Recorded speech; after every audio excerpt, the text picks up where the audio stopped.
আসসালামু আলাইকুম। সবাই কেমন আছেন? আজকের ইফতারের আয়োজন আজকে শুধু আমরা মা-ছেলে বাসায়, তাই কিছু হালকা পাতলা আয়োজন করেছি। তাই সবার কাছে একটু শেয়ার করলাম। ১ম এ শরবত। শরবতটা হচ্ছে ট্যাং আর টোকমা দানা। এটা হচ্ছে চিড়ার শরবত।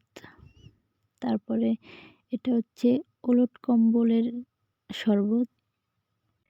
এই তো কিছু বেগুনি করলাম আর কিছু পেঁয়াজু করলাম। আজকের ইফতারের আয়োজনটা একেবারে শর্টকাট। কারণ আজকে বাসায় কোনো লোক নেই, তাই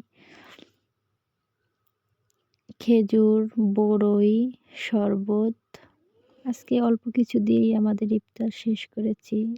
আমাদের মা-ছেলের ছোট্ট ইফতারের আয়োজনটা আপনাদের সাথে শেয়ার করলাম।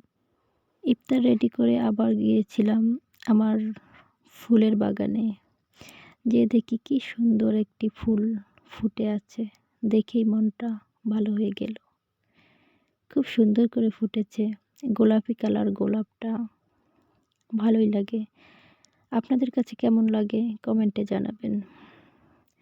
তারপরে এই হচ্ছে আমার আবার মিষ্টি কালার গোলাপ। এটা তো পানি দিয়েছিলাম।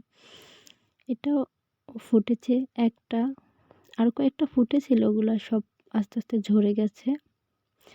এই ফুলগুলো দেখলে না মন ভরে যায়। প্রত্যেকদিন পানি দেই, যত্ন করি। ফুলগুলো ফুটলেই না আনন্দ লাগে। এই হচ্ছে আমার গাঁদা ফুল। অনেকগুলোই হয়েছে। এটা একটা দেখালাম বড় গাঁদা। আসলে ফুল গাছগুলো এরকমই না?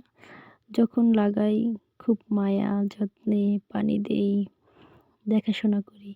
ফুলগুলো ফুটলে একদম মনটাই ভরে যায়, তাই না? এ হচ্ছে আমার ছোট গাঁদা ফুল। ফুলগুলো আস্তে আস্তে ফুটতেছে। এ হচ্ছে আমার রাতের খাবার। এগুলো আমি রান্না করিনি, এগুলো আমার জন্য পাঠানো হয়েছে।